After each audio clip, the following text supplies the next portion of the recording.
अस्सलाम वालेकुम। हमारे पास क्वेश्चन है, राइट साइड का एंगल गिवन है 60 डिग्री, वो हमसे लेफ्ट साइड का एंगल पूछ रहा है। Simple. If we were to see a protractor, जो हमारा प्रोटेक्टर होता है वो हमें कैसा नज़र आ रहा होता है, जिसको हम डी बोलते हैं। ऐसा होता है कुछ डी। तो ये एक डी ही बन गया यहाँ पर। और डी में क्या होता है, टोटल एंगल 0 से लेकर 180 तक होता है।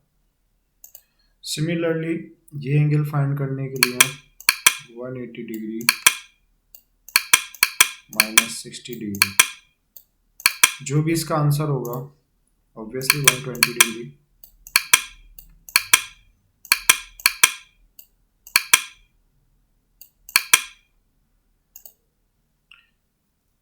ये प्रैक्टिस क्वेश्चंस हैं।